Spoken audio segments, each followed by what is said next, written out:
So yesterday we had opened up the discussion on health of the environment, and we said that our environment is made up of family, society and nature. So in this health of the environment, we talked a little bit about the values, the feelings, and we spoke in particular about the feeling of trust. So just to recap that briefly, are you able to speak?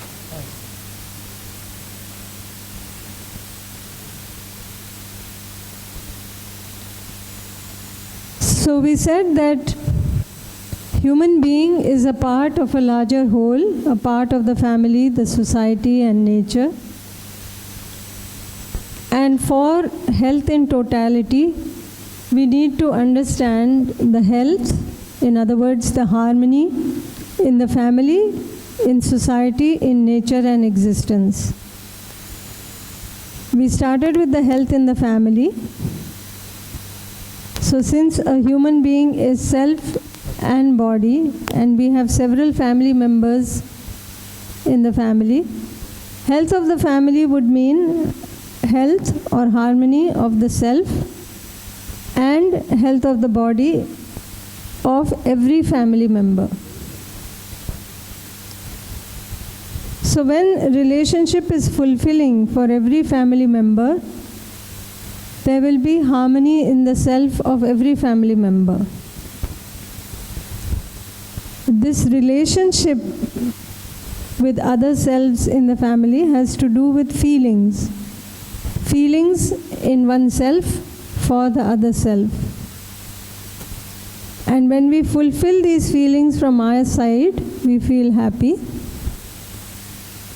When we express them to the other and evaluate that they have reached the other also feels happy. So there is mutual happiness. We talked specifically about the feeling of trust. Trust on intention. Feeling of trust on intention is the feeling of assurance that the other wants to make me happy and prosperous. This trust is the foundation for any relationship. So for the relationship to move forward, to be fulfilling, at least the minimum has to be that there has to be trust.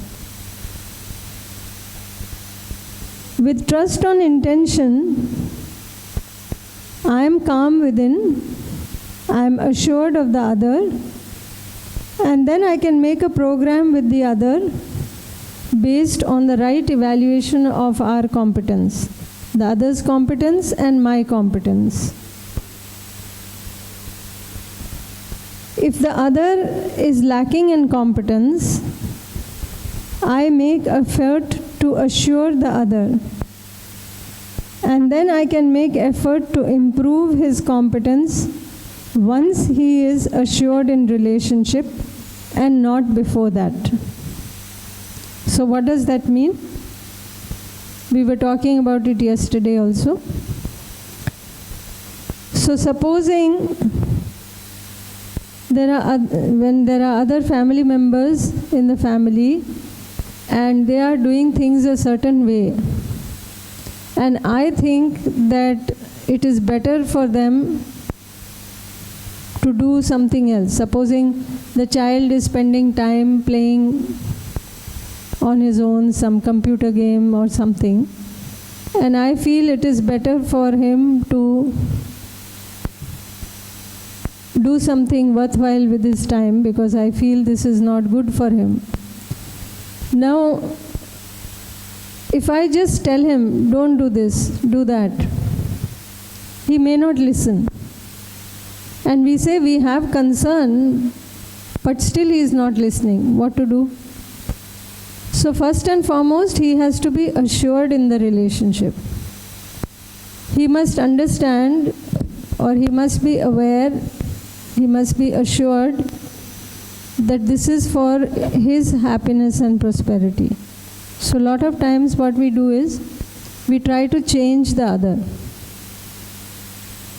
And the children are also trying to change us. That you don't know how the other children are. You only talk about this. Other people in the school are not like that. Their parents allow. Why you only don't allow? There will be lots of arguments from both sides. So first and foremost, we have to assure the other. How do you assure the other? It must reflect in our behavior. So we have concern, but rather than expressing the concern, expressing the right feeling, we only point out the mistakes. How many times do we tell our children what they are doing right?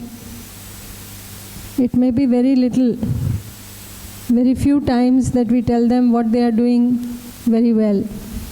But there is the slightest, what we call mistake, and we pounce on them. See, you didn't do this properly. You have to do this properly.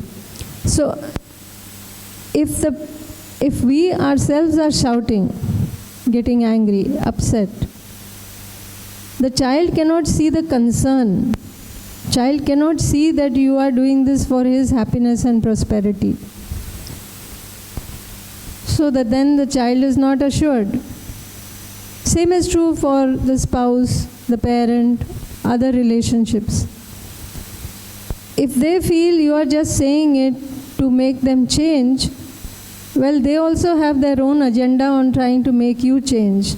We have to do, first and foremost, we have to assure the feeling of trust in us. With that feeling of trust on intention, then we evaluate that person's competence and my competence. And if the other person's competence is less, we can help them, but before we can try to help them, we have to assure them. That assurance the other will have from our behavior. So if the other person sees that we are calm, we are comfortable, we are not getting angry, we are doing things in the right manner, they feel assured. Then slowly they themselves will share their problems, their issues, and they will look to us for guidance. But if they are not assured and I am trying to change them, so we should not go and tell our family members, I learned today that all our problems is because you have less competence. Do you think it will work? So it won't work. Because they will also say that what I have less competence, you also don't have. And they will tell you, despite the classes you are attending, you are like that. So we need to assure the other, and then with that assurance, then we can help them improve their competence. And of course, I need to improve my competence also in this whole process. That is why it is about mutual development. Then we said that any healthy self or a self in harmony will have the feeling of self-regulation and will make a program for the health of the body. So as a part of the family, my participation in the health of the family would be that I help to ensure the health of the self and of the body of every member of my family. And there may be many ways we could do this. Whether it be through the herbs that we use for the body, whether it be guidance for the health of the self, whether it be other things for the body, the health of the body, exercise. We talked about doing activities together. So we can all think of how we can play our part in the health of our family, so that all the members of the family can work on improving their health of the self and health of the body. Yeah? Were there any?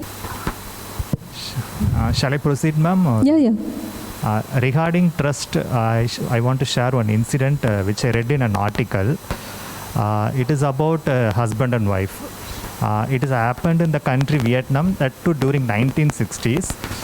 There is an husband and wife. So a husband wants to leave for the war. So during that time she was pregnant. So he left the family and he was in the war. So after 2 to 3 years he returned back home. So at that time he was very happy to see that he had a son and also wife. So very happy. So when he approaches his son and he also tells that please call me a dad. But the child denies that you are not my dad. My dad used to come at night. So it makes him a very difficult situation. So he started isolated from his wife. So he started consuming alcohol. So he went in a very negative direction. And wife also worried why he is not talking to me and why he is taking alcohol. So she went to a depression mood. So the life continues as it like that. At one point of time, the incident happened. She committed suicide. So after that, they had a ritual. So he returned back to his home evening time with his son. So there is no current. So at that time, he lighted a candle. So suddenly the son shouts that my dad came. How he was very surprised why he is telling like that. The son is showing that the shadow of his father. This is my dad. So then only he realized that because he went to war.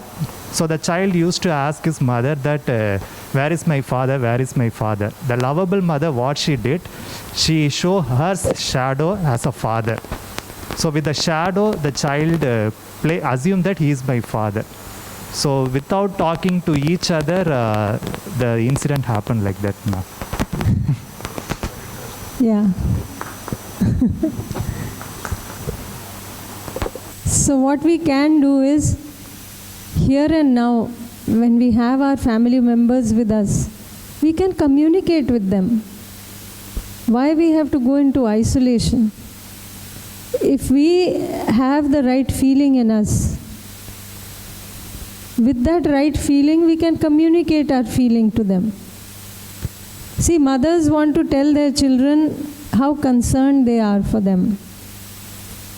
But how does it come out? You better come home at night in proper time. This is how we give our, express our concern. By shouting, by getting angry. This makes our children move away. Nobody wants to be shouted at all the time. But if we express the right feeling with the children, they will open up. They will communicate more. And that line of communication should always be open. Whether it be your spouse, other members of the family, your children, whoever. And if we have the right feeling and we communicate it, then the family can be a very close-knit family that talks to one another, that can help each other develop at the level of the self and at the level of the body. Yeah?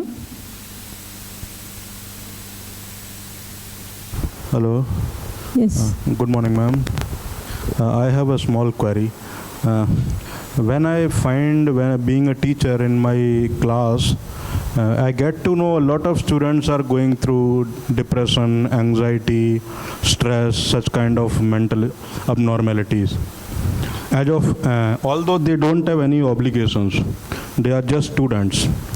But in my generation or maybe previous generation, although we had a lot of obligations also and the kind of upbringing we went through, even our parents used to beat us. And sometimes my father used to beat me just to refresh his mind. So, but I never felt any depression, anxiety, stress.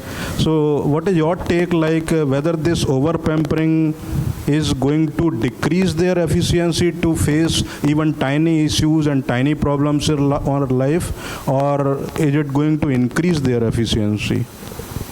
So first of all, we are talking about communicating our feelings. No.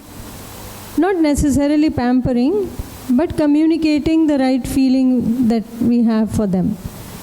Earlier times, perhaps, your father beat you, but you probably played outdoors with a lot of friends. Did you? Yes. Now that's a very healthy environment to grow up in, isn't it?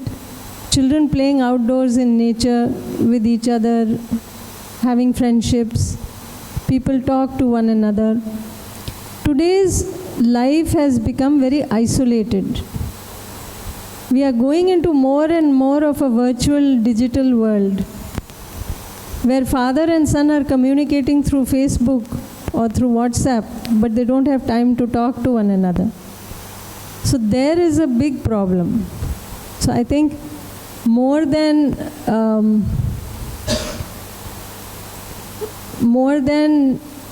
sort of the time then and now, it is about isolation from one another. The more you get isolated, because we are all interconnected as human beings, the more and more we see ourselves in isolation, the more and more we go into a shell. And you will see it. These days it is happening. We can see the effects. There is so much pressure in terms of this has to be done, that has to be done. At the same time, there are many distractions in the form of Facebook and Instagram and this and that and so much of social media, where children are getting inputs from all over the globe, all kinds of desires they are developing, and the parents don't know what is happening. I'll tell you that there was a health workshop which we took. It was an online workshop. And I just asked at one point, I think it was health of the family only, that how many of us think that our children are fine, or have we asked our children whether they are happy? So people said, of course they'll be happy. We have taken care of them. We have given them so much comfort and everything. So I said, we need to ask them, ask that question. Are they happy? And so there was one gentleman sitting there. He immediately at that time messaged, he had 2 daughters, has 2 daughters. He messaged them both. And he says, I was so shocked. He shared at the end of the session. He says, I was so shocked that both of them said, what is there to be happy about? Life is miserable. It is so depressing. And he said, here I am thinking that I am doing everything possible for my children. So we tell them, do this, do that, do your homework. You must take care of the best, go to the best college, all those things. But we don't ask them, are you happy? What can I do to help you with your feelings? Are you feeling comfortable inside or not? Those things we don't ask. So that also we can include in our conversations. Slowly the children will open up and tell us their real problems. Some children are being bullied. The other day somebody called me. He has put his child into one course for which the child was not so ready, some design or something. But the child kind of went along and has been admitted to that school, but has barely been there for 4 months or so, and is feeling the pressure and wants to leave it. And as parents, the parents are going on trying to motivate him, no, you can do it, you must do it, you must do it, you should not leave it in the middle, you must carry it through. So rather than just about the doing part, we can also assure them that no matter what, we are there with you. You are not in isolation. Because today's world is a little bit different from the time when we grew up. There was a lot of interaction among people.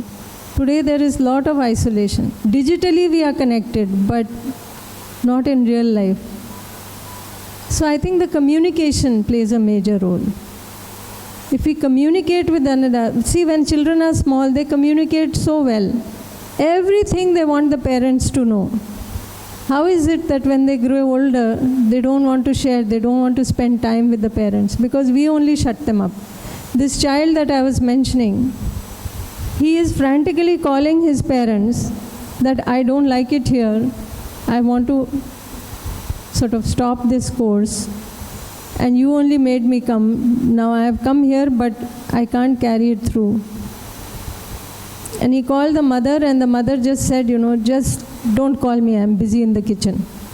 Where is this child going to go? So, communication must stay open, is how I look at it. And understanding is required, of understanding in the parents, so that they can guide the children properly.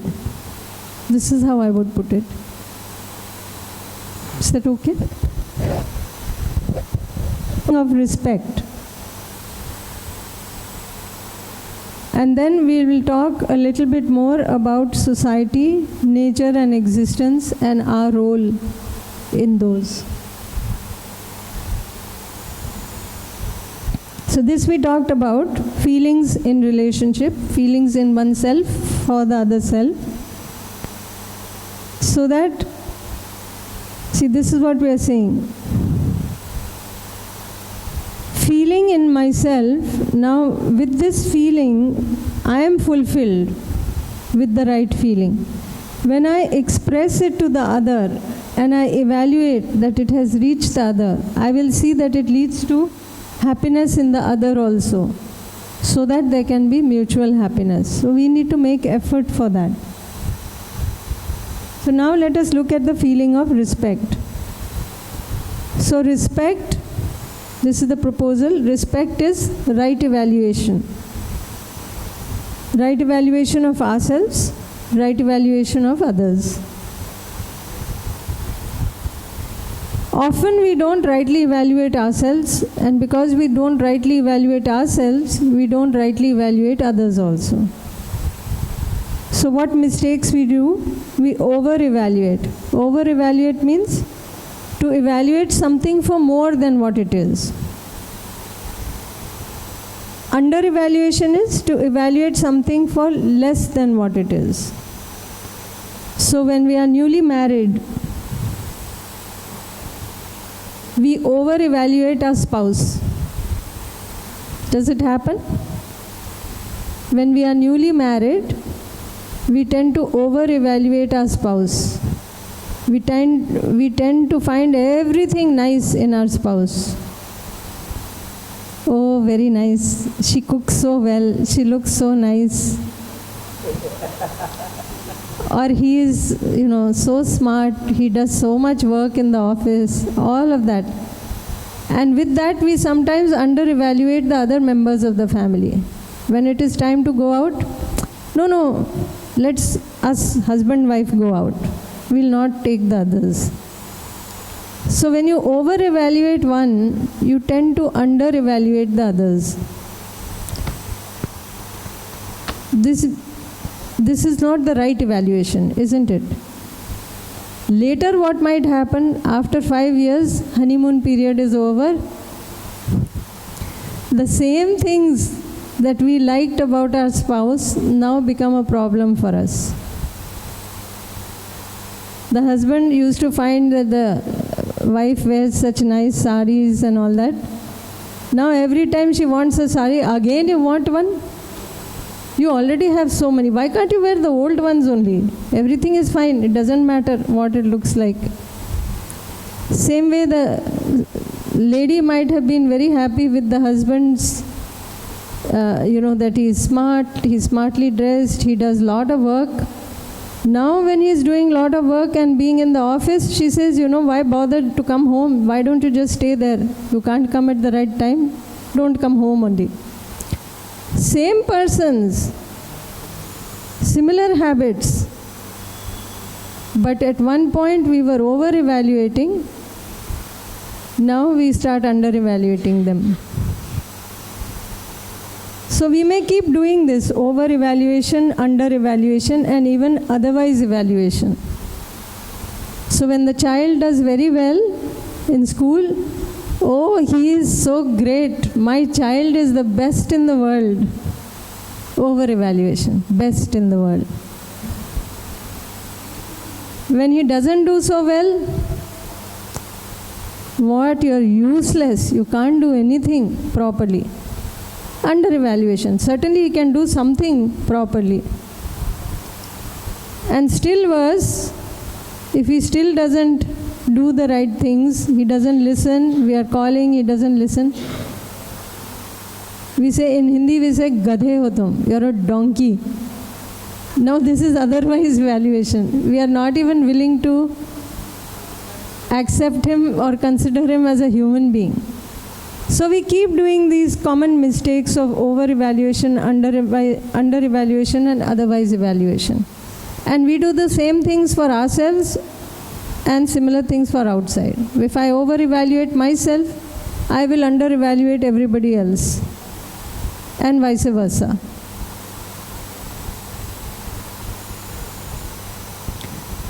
So, whenever the evaluation is not right, it is disrespect. Now, in every interaction with others, we can check whether it is respect or disrespect. That is, it is right evaluation or it is over, under, or otherwise evaluation. And from some of the examples, you might have got the idea of what we can look at in our own behavior with others. Regarding this, I have one situation, ma'am. Like while studying in school, when the time the parents meeting came for the rank card, usually my mom will come to see my marks, but I wish my father want to come to see my rank or like marks. Because mother will scold? No, ma'am. Mother will not scold. Is she expecting me, like I need to be getting more marks, like it's kind of over evaluation only, but I'm not considering the over evaluation in my side.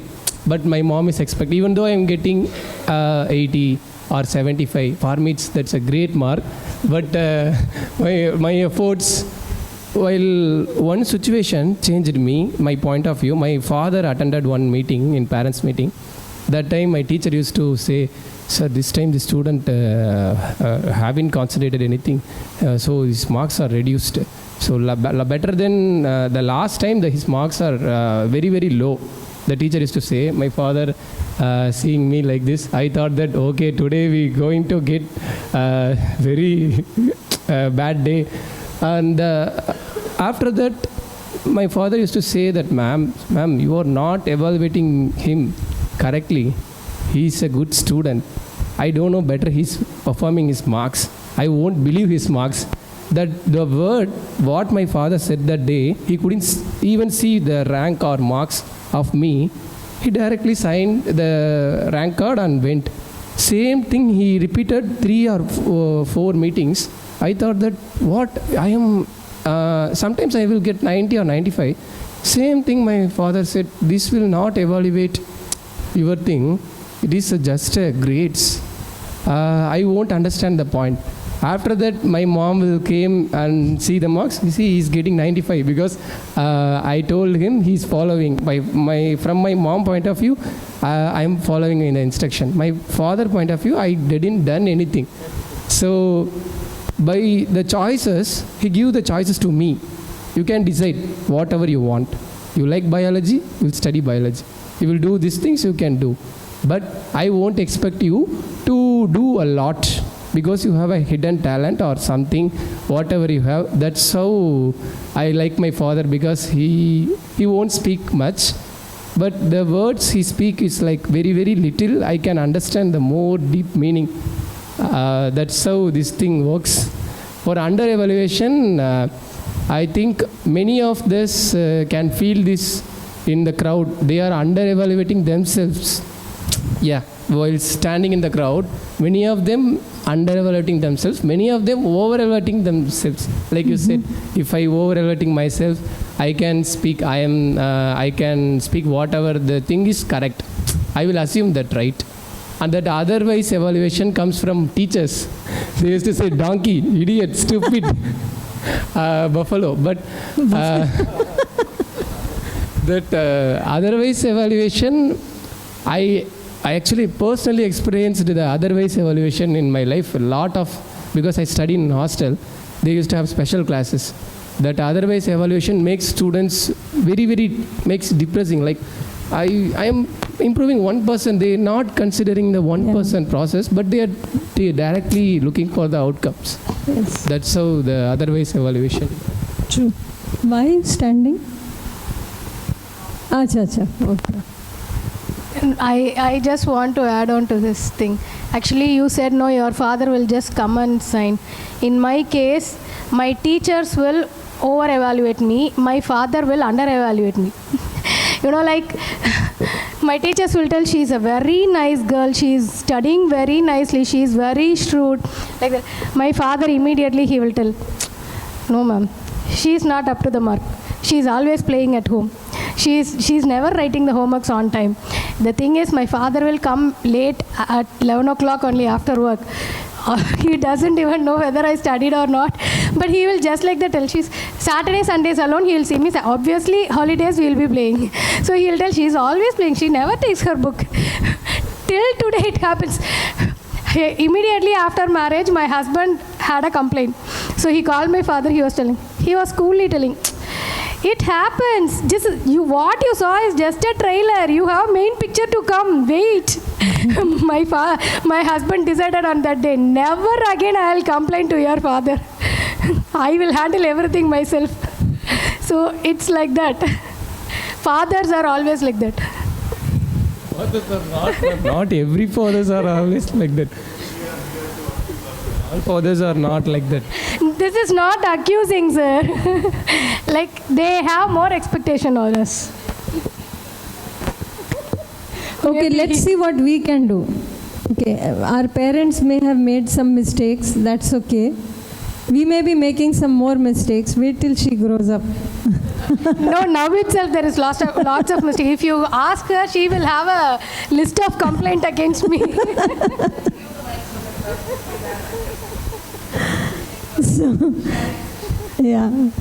So basically, when we rightly evaluate ourselves, we have confidence in ourselves. We become self-referential. My reference is within me. I am evaluating myself on my own grounds. With that, I can have definite conduct. Supposing I am over-evaluating myself, I go into ego. Very often this happens when our reference point is outside. So based on my clothes, based on how I look, some people may say very nice things to me. Like we were saying the other day, no? You go into a room full of people and somebody says, oh, you're looking so nice, that dress is suiting you so much. And we blow up into that bubble of ego that nobody like me here. And then we move forward in the room and somebody else says that this is not suiting you. This dress is so old-fashioned. Haven't you seen? This is not the trend anymore. Now suddenly the balloon is burst. And I go into under-evaluation. So in one case I go into ego. In another case I drop my self-esteem, and my reference point is outside. The other is my reference. So there will be indefinite conduct. So the moment I come in and that person says that you are wearing very nice clothes, it looks very nice. If this happens, then I keep wanting to wear those clothes only every time I go out because they look nice. People say nice things. But the moment somebody says this is old-fashioned, I put it away in the back of the cupboard. I don't want to see this anymore. Now my conduct keeps changing, indefinite conduct. Is it making sense?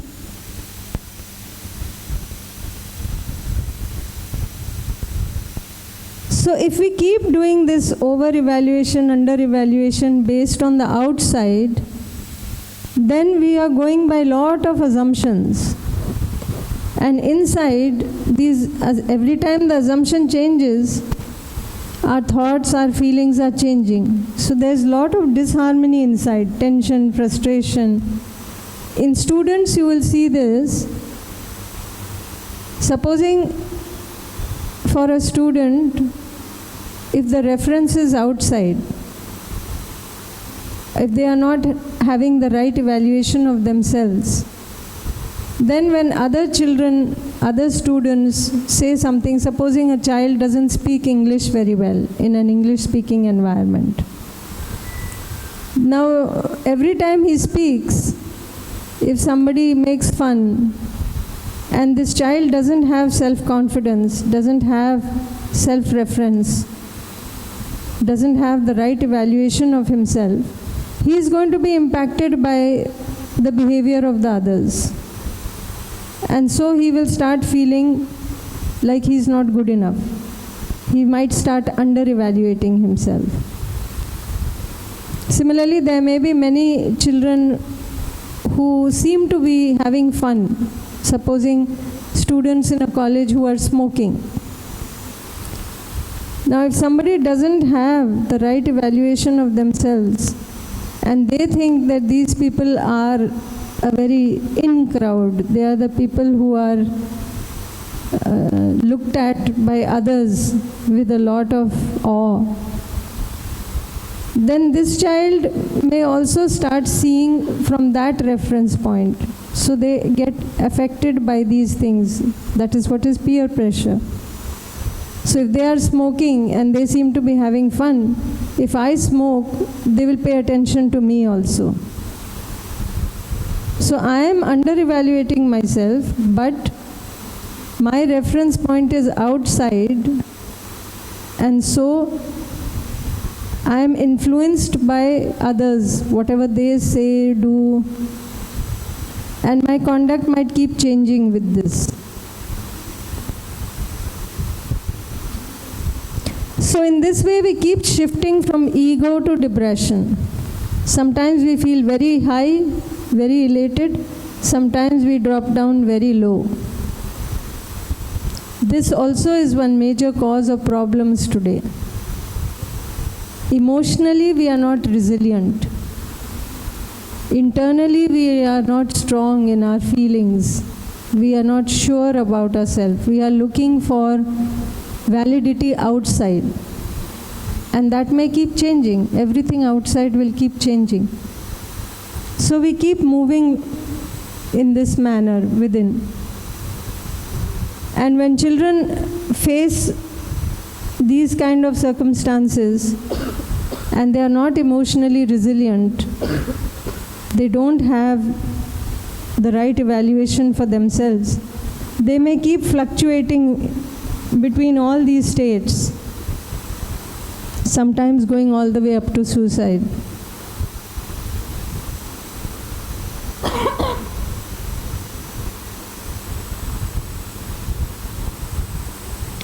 So should the right evaluation be on the basis of the self or the body? Self. Now if you look at the self, we all have the same purpose. We want to live with continuous happiness. I want to live with continuous happiness. You also want to live with continuous happiness. So based on the natural acceptance, our purpose is the same. We all want to be happy and prosperous. What about the program?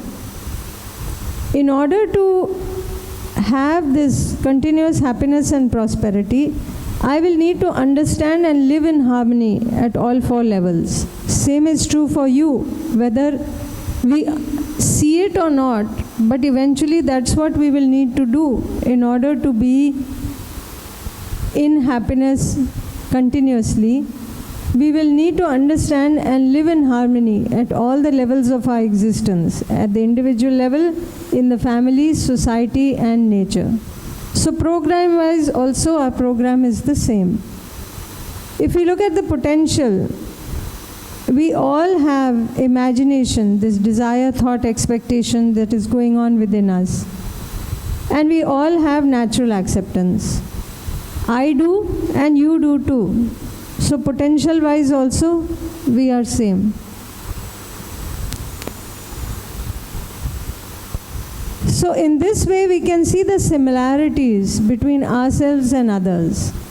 And this is the minimum content of respect.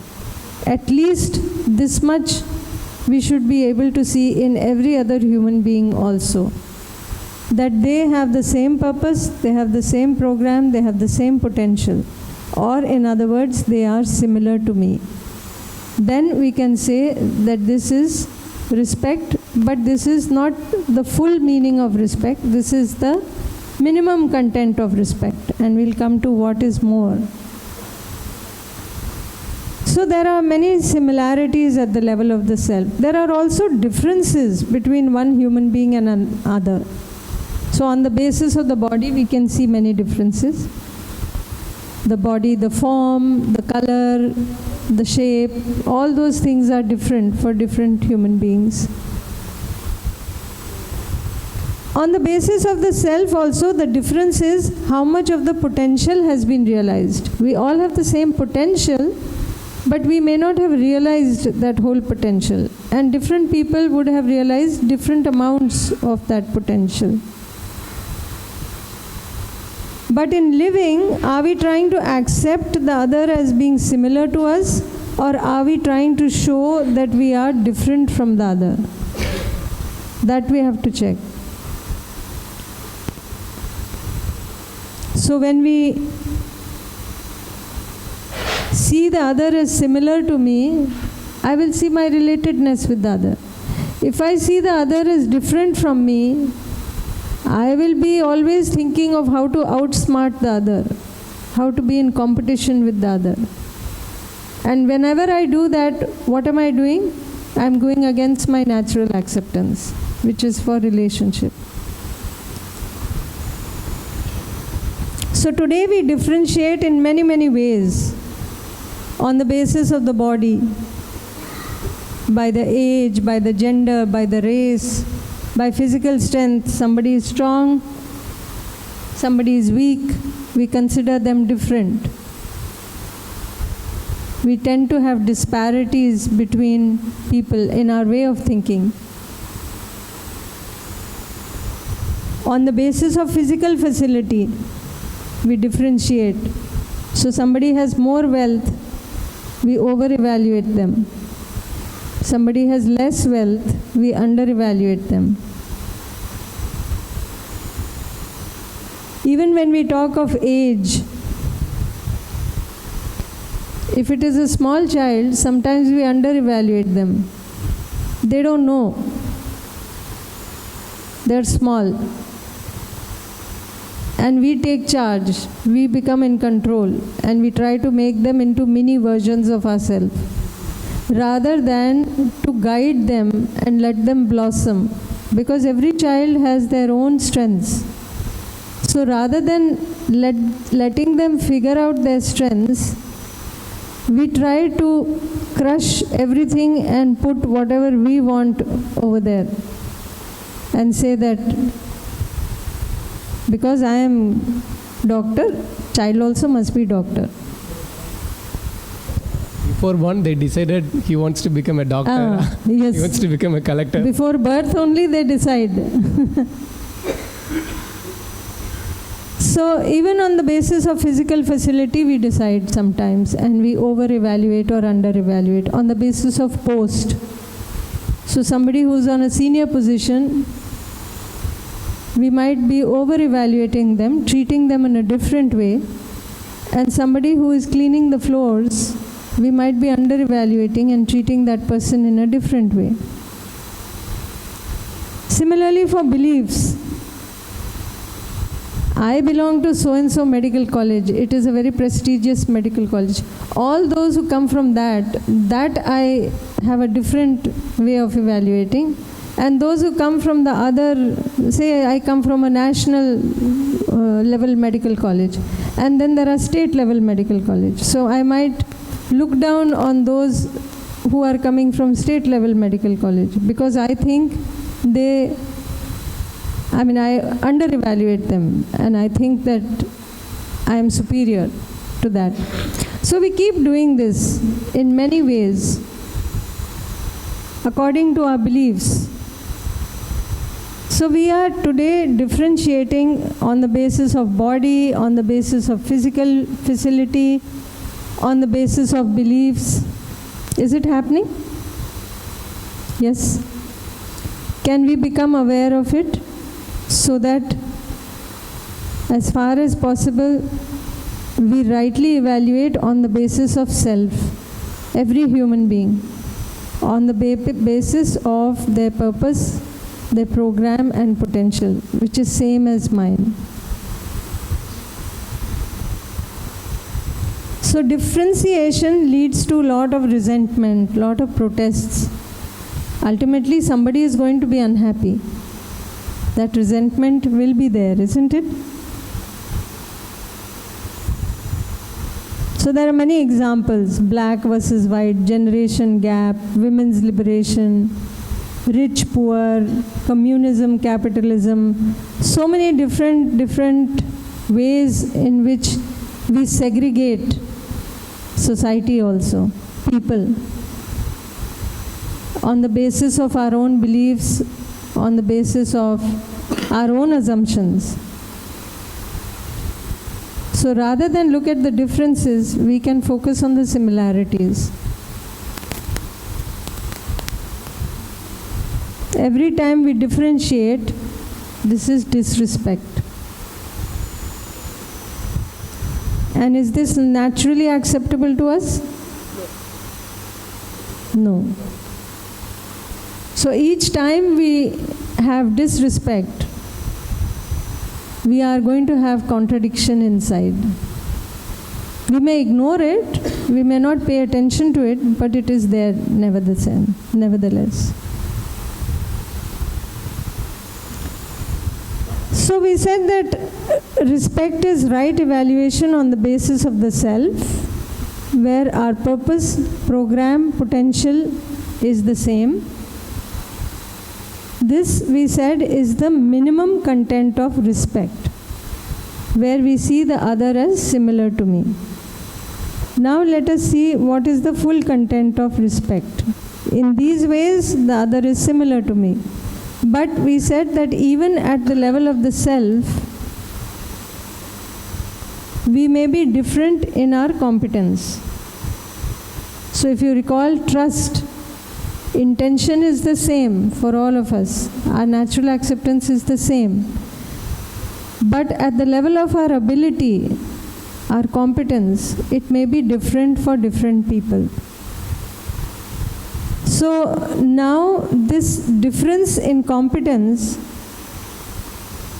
is it for differentiating from one another, or can we, on the basis of rightly evaluating the competence, recognize this and see how we can be complementary to another? So if somebody is strong and another person is weak, we can give certain, if we are the boss, we can give certain types of works to the one who is strong, and those that a weak one could not do, we will give other types of work. Or we will make things in such a way that they can be complementary to one another, rather than make them have or aggravate that disparity between them. We can highlight whatever we want, right? We have a choice to see things through understanding or through our own assumptions about things. So if I can see this, that the other is similar to me, then if somebody is poor, rather than treat that person differently, I may be able to see the complementarity with that person. Maybe I can help that person. Like if there is a student who is weak in maths, we can either point out that student and say, see, you are no good. Look at so-and-so. He is so good in maths. Now we are creating more and more disparity between the two. On the other hand, we could see how they could work together as a team. So So we could give the person who is good at maths the objective to teach the other one who is weak in maths and say, now you both work together. Let him also learn everything that you are able to do, teach him also. Now the two can be complementary to one another. Every time you teach, you become better at your subject, isn't it? The more you teach, the more you know. And the one who doesn't know also gets to learn. So there is mutual development. So we can try to see in our life also that differences in the self, we have the choice to either focus on the differences as just differences and differentiate on the basis of the differences, or whether we want to be complementary to the other, bring the other up to the same level. That choice we have. And we can see what is naturally acceptable to us, isn't it?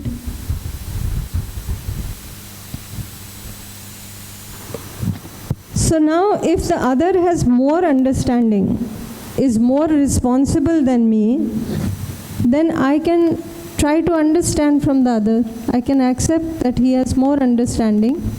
I don't need to be jealous of that. I can accept and try to learn from the other. If I have more understanding and I am more responsible than the other, then I can live with responsibility with the other, unconditionally, undisturbed by the behavior of the other. So in this case, because I have more understanding, I will try to facilitate the understanding in the other. Again, once the other is assured in relationship and not before that. Is it making sense? Yes? Any questions about this?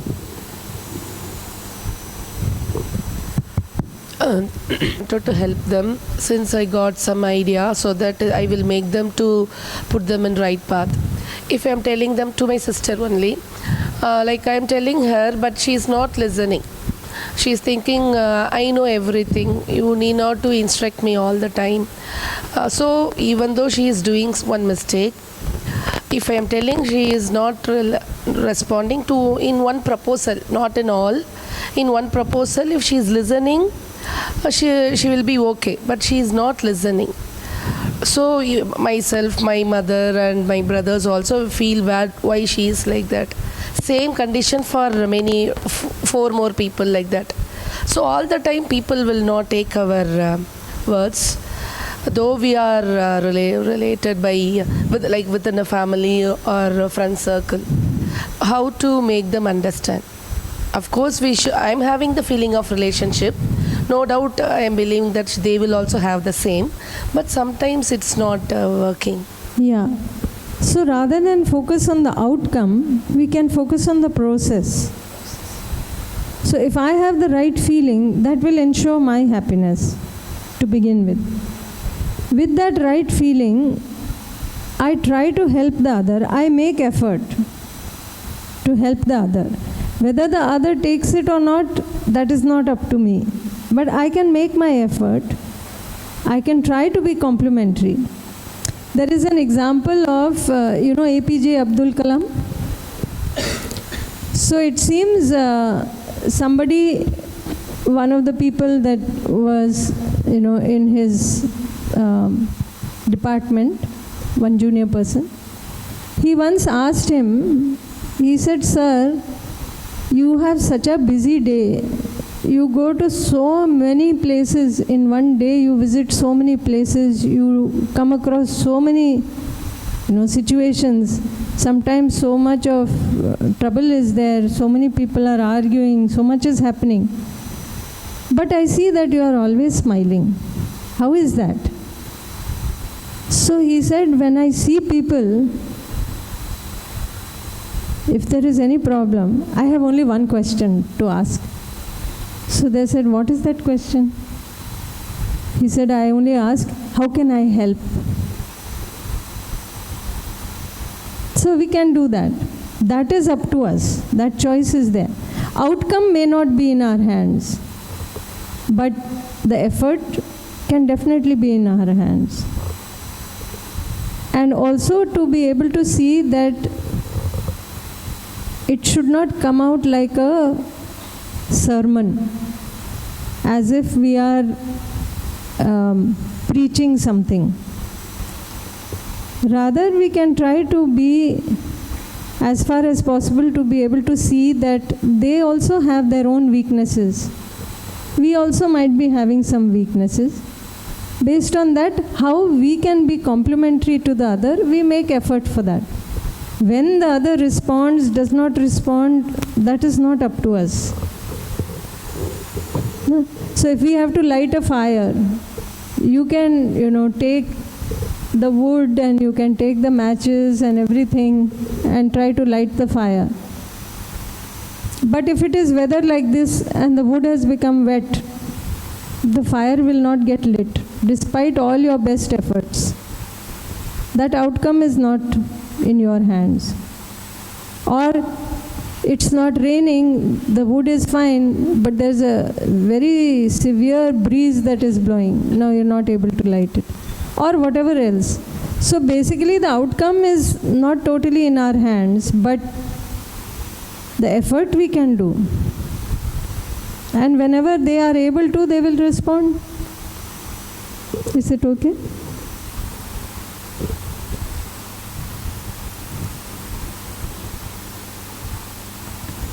Other is similar to me, but also we are complementary to each other. Okay? So this would be the complete content of respect. We are similar to one another and we are complementary to one another. So when we are looking at differentiation, we are seeing the differences. But when we have the feeling of respect, we have it on the basis of the self. All these superficial things now don't matter because our focus is on the self. And we see that our purpose, program, potential is the same, the other is similar to me. And we are complementary to each other. But when we focus on the differences, we are competitors. This is another cause for so much of pressure, tension, stress. Our focus is largely on the competition, how we can be better than somebody else. And many of our students are facing this. And many times, it is not just the students, it is the parents backing all that. You have to come first, you must come first. Don't come home unless you come first. Children are under a lot of pressure.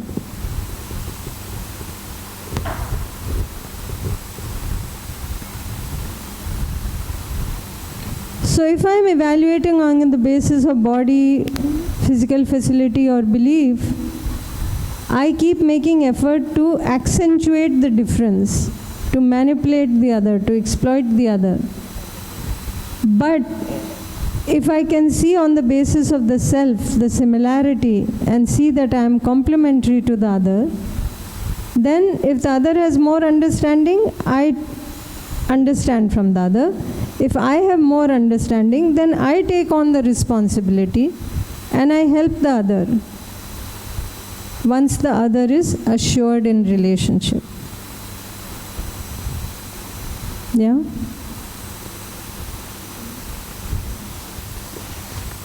This we already talked about. Before we get to this, any question here? Or should we move further? At every stage of life with our children, we are prone to use different language and different tone of voice to make them do whatever we ask them to do. So now my kid is in teenage. So how to handle a teenage kid? It starts from the very beginning, of course.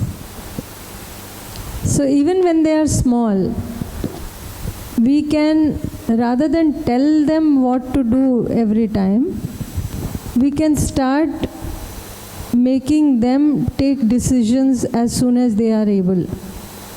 So give them small proposals.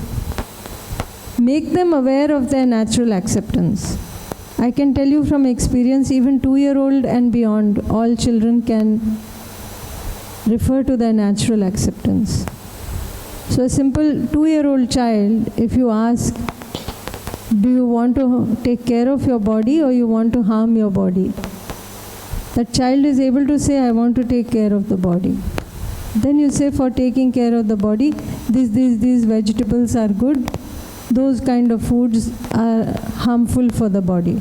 But you decide. You are old enough, you can decide what you want to eat. 99.9% of the time, the children choose the right thing. And when we do something like this and we keep the communication open between our children and ourselves, then as they grow up, they are evaluating things on their own right, on the basis of their natural acceptance. We don't have to go behind them with a danda every time, because very soon they are going to be grown up and out of the house. Then there is no danda. Then they are on their own in the hostel. You don't know what kind of environment, you don't know what kind of children they are going to be influenced by. So before it comes to that, we can start. And if we didn't start when they are young, we can start now. Start talking in proposals.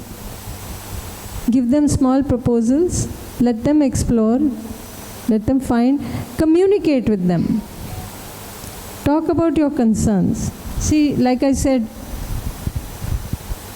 we have concern about their health. We have concern for them. But we tell them, you have to come back home by 9 o'clock. We don't give reasons why. And the children may feel that this is like an order.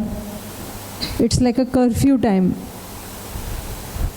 But we don't talk about the fact that we have concern for you.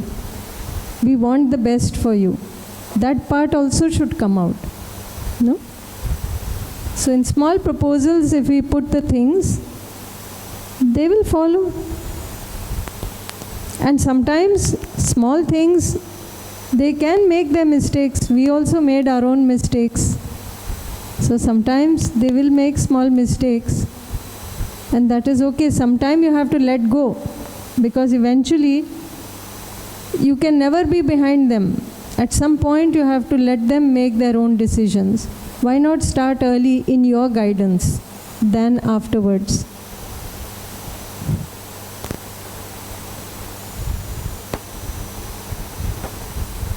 How much of it is? So we'll finish till here, and then I think it will be time for our break also. Na? Just 2 minutes, we'll finish this.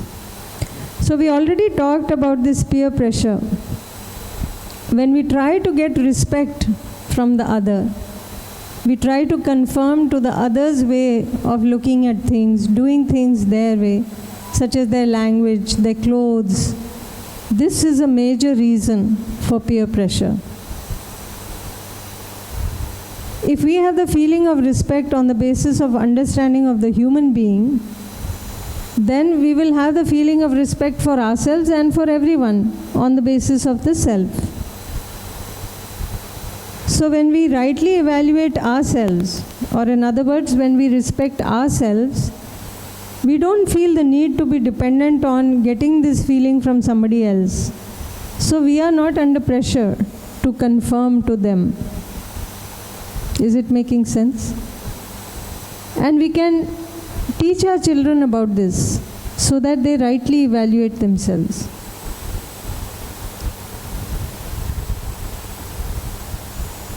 So respect is right evaluation. You can only have this right evaluation when you have the feeling of trust on intention, because only then will you see this other person also as similar to you. Under evaluation, over evaluation, or otherwise evaluation is disrespect. Any form of differentiation is disrespect.